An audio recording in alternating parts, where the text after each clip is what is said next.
చెప్పండి అన్న, ఏంటి మీరు ఎందుకు వచ్చారు? మరి ప్రజావానికి ఏమి అఫీల్ చేసిరు ఇక్కడ వచ్చేసి, ఏం అర్జీ అర్పించారు ఇక్కడ? మేము ఫార్మసీ చదువుకున్న వాళ్ళమండి. మేము ఫార్మసీ నిరుద్యోగులం. అయితే ఇంతకుముందు మేము అంటే చరిత్రలో ఇంతకుముందు లేదు, ఎప్పుడు ఫార్మసీది అంటే నోటిఫికేషన్ వచ్చింది లేదు. కానీ ఈ గవర్నమెంట్ వచ్చిన తర్వాతనే మేము అడిగినప్పుడు అంటే ఇంతకుముందు కూడా వచ్చి మేము అప్లికేషన్ ఇచ్చినాము, మాకు నోటిఫికేషన్ కావాలి, చాలామంది ఫార్మసీ చదువుకున్నవారు నిరుద్యోగులు బయట ఉన్నారని చెప్పేసి మేము రిప్రజెంటేషన్ చేసినాము. 2024లో చేస్తే వాళ్ళ జాబ్ క్యాలెండర్ ప్రకారం వాళ్ళు ఇంతకుముందు వాళ్ళ జాబ్ క్యాలెండర్లో పెట్టినట్టే, మేనిఫెస్టో పెట్టినట్టే మాకు నోటిఫికేషన్ ఇచ్చారు. యాజ్ పర్ టైం మీదనే నోటిఫికేషన్ ఇచ్చారు. మాదే ఫస్ట్ యాక్చువల్లీ ఎంహెచ్ఎస్ఆర్బి బోర్డు ద్వారా మేము ఎగ్జామ్ కూడా రాసాం. నవంబర్ 30 నాడు మేము ఎగ్జామ్ కూడా రాసాం. కానీ ఇప్పటి వరకు మాకు దాని మీద ఎలాంటి రిజల్ట్ రాలేదు. అసలు కీ పేపర్ లేదు, లిస్టు పెట్టలేదు, ఇంకా ఏదీ లేదు. దీని గురించి మేము ఇంతకుముందు కూడా వచ్చి చాలాసార్లు కొందరు అధికారులను కలిసాము, రిప్రజెంటేషన్స్ ఇచ్చాము. కానీ వస్తుంది అంటున్నారు, కానీ ఎప్పుడు వస్తుందో మాకు క్లారిటీ రావట్లేదు. ఇప్పటికే 7 నెలలు అవుతుంది. నవంబర్లో ఎగ్జామ్ రాసాం, ఇప్పటికి మేకి 7 నెలలు అవుతుంది, కానీ ఎప్పుడు వస్తుంది అనేది మాకు క్లారిటీ లేదు. అడిగితే వస్తుంది అంటున్నారు తప్ప లేదు. దీనికి సంబంధించిన హెల్త్ మినిస్టర్ ఉన్నాడు కదా, మరొకసారి కలిసిరా? సార్ని ఒకసారి రిప్రజెంటేషన్ ఇచ్చాము, కలిసాము, వస్తున్నాయి అన్నారు. అది ఇప్పుడు లేటెస్ట్గా నర్సింగ్ వచ్చింది నిన్న. మాది కూడా వచ్చే సోమవారం 12 నాడు మాకు కీ పేపర్ ఇస్తామంటున్నారు.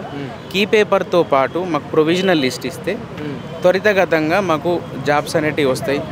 తొందరగా మాకు జాబ్ రిక్రూట్మెంట్ ప్రాసెస్ అనేది కంప్లీట్ చేస్తే మీ ప్రభుత్వం, మన ప్రజాప్రభుత్వం మీద ఉన్న నమ్మకం అనేది మా యువతలో ఇంకా ఉంటుంది, గట్టిగా ఉంటుంది. సీఎం గారు మీకు ఒకటే మనవి, మంత్రి గారు మీకు కూడా, మేము చాలా హోప్ తోటి మీ గవర్నమెంట్ మీద ఆశలతోటే ఉన్నాం. మేము ఇప్పటి వరకు మాకు అనుకున్నట్టే ఎగ్జామ్ కూడా రాసాం, చాలా కష్టపడి రాసాం, చదువుకున్నాం, నిరుద్యోగులం ఉన్నాం, చాలా హోప్స్ ఉన్నాయి. తొందరగా జూన్ 2 నాడు తెలంగాణ అవతరణ దినోత్సవం నాడు ఎంహెచ్ఎస్ఆర్బి బోర్డు ద్వారా ఎగ్జామ్ రాసిన ఫార్మసిస్టులకు, హెల్త్ డిపార్ట్మెంట్ వాళ్ళకి మాకు మీరు అపాయింట్మెంట్ ఆర్డర్ ఇస్తే మేము పండగలా చేసుకుంటాం. జూన్ 2 మేము పెద్ద పండగలా చేసుకుంటాం. మరి రేవంత్ అన్న మాకు హెల్ప్ చేసిండని మేము గొప్పగా చెప్పుకుంటాం. Okay, right. చెప్పండి, ప్రజాపాలన తీరు ఏ విధంగా? నిరుద్యోగులనే కొంచెం డిసప్పాయింట్ చేస్తున్నారు. అంటే సంవత్సరంలో 2 లక్షల ఉద్యోగాలు అన్నాడు కదా, మరి 2 లక్షల ఉద్యోగాలు వచ్చినట్లున్నా ఈ రాష్ట్ర నిరుద్యోగులకు? లేదండి, ఫేజ్ 1 ఫేజ్ 2 అన్నారు. ఫేజ్ 1 జాబ్ క్యాలెండర్ అని చెప్పారు. ఆ ఫేజ్ 1 జాబ్ క్యాలెండర్లో ఓన్లీ హెల్త్ డిపార్ట్మెంట్లో ఫస్ట్ రిక్రూట్మెంట్ వేసిందే మాది. కాకపోతే దాన్ని ఇప్పుడు 6 మంత్స్ నుంచి డిలే చేస్తూనే ఉన్నారు. ఇంకా 2 లక్షలు ఎప్పుడు ఫిల్ చేస్తారంటే దానికి సమాధానం చెప్పలేనండి. ముఖ్యమంత్రి పదే చెప్తున్నాడు కదా, యువతలకు అనేక ఉద్యోగాలు విదేశాలకు తీసుకొస్తున్నా, ఇక్కడ ఏం ఇబ్బంది లేదు, తెలంగాణ యువత మొత్తం ఉద్యోగాలలో సెట్ కావాల్సిందని చెప్తున్నాడు కదా, ఇది వాస్తవమేనా? అంటే అంటూ అన్నారు సార్, ఇప్పుడు ముఖ్యమంత్రి చెప్పినట్టు అది అందరికీ ఇవ్వడం సాధ్యం కాదు. కాకపోతే సార్ అన్నట్టు ఒక 2 లక్షల మందికి అయితే ఇస్తే మాత్రము అది చాలా గొప్ప. ఇప్పుడు మొన్న రీసెంట్ వరకు అయితే 60,000 ఫిల్అప్ చేసామని అంటున్నారు.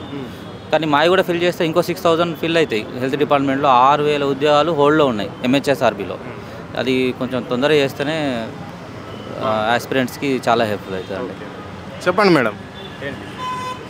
ఎంహెచ్ఎస్ఆర్బి నోటిఫికేషన్ పడిందండి మాకు మేలో. తర్వాత నవంబర్ 30కి మేము పరీక్ష రాసాము. దాని తర్వాత రిజల్ట్స్ మాత్రం జాప్యం జరుగుతుంది. అట్లా జాప్యం జరగకూడదని మేము రిప్రజెంటేషన్ ఇద్దామని చాలాసార్లు తిరిగాము. ఇది మేలో మండు టెండలు కొడుతున్నా కూడా వచ్చి మా రిప్రజెంటేషన్ ఇచ్చాము అధికారులకి. వాళ్ళు కూడా చూస్తామంటున్నారు, కానీ అపాయింట్మెంట్ ఆర్డర్ ఎప్పుడు ఇస్తామో ఖచ్చితమైన ఒక రోజు కానీ ఏమి చెప్పట్లేదు. దానికోసమే మేము అర్జీ పెట్టుకున్నాం. మేము అదే డిమాండ్ చేస్తున్నాము. మన ఏదైనా అంటారు కదా, వివేకానంద అన్నట్టు యువతనే ఐరన్ పిల్లర్. కాబట్టి యువత ఎప్పుడైనా నిరుత్సాహపడకూడదు. ఇప్పుడు మనకు సపోజ్ మా ముందు నోటిఫికేషన్ టీచర్స్ నోటిఫికేషన్ పడింది, వాళ్ళు వెంటనే రిక్రూట్మెంట్ జరిగిపోయింది. మేము అనుకున్నాం, అంటే ఎంత బాగా చేశారు, చెప్పినట్టే చేశారన్న ఉద్దేశంతోనే మేము చేసే ఉద్యోగాలు మాని మరి ఎంహెచ్ఎస్ఆర్బి నోటిఫికేషన్ పడగానే రాశాను, చాలా బాగా రాశాను. సో అందుకనే రాసిన దానికి ఫలితం కోసమే తిరుగుతున్నాం.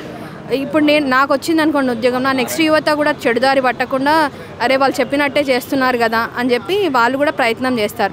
ఇప్పుడు అయిందా మేడం, ఎన్నికల మేనిఫెస్టోలో పెట్టినట్ల సంవత్సరంలో 2 లక్షల ఉద్యోగాలు యువతకు నిరుద్యోగులకు అని చెప్పేసి మేనిఫెస్టోలో పెట్టారు. ఇప్పటికి సంవత్సరాల పాలన అయిపోయింది, ప్రజాపాలన, మరి అయిందా?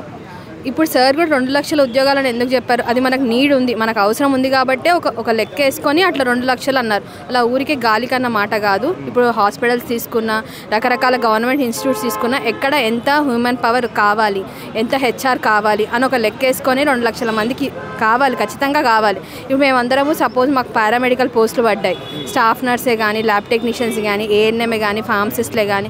సో వీళ్ళందరూ ఒక గవర్నమెంట్ హాస్పిటల్కి వెళ్ళినప్పుడు వీళ్ళందరూ మనకు ఒక స్టాఫ్ కనిపిస్తేనే ఫలానా వ్యక్తి వచ్చి, ఒక పేషెంట్ వచ్చి అక్కడ ట్రీట్మెంట్ తీసుకుంటాడు. సో ప్రజల మేము రిక్రూట్మెంట్ అవుతే ప్రభుత్వం మీద నమ్మకం కలుగుతుంది ప్రజలకి. సో ఆ నమ్మకం కలగాలి అంటే ఇదంతా ఈ రిక్రూట్మెంట్ ప్రాసెస్ అనేది స్పీడప్ జరగాలి అనమాట. Thank you.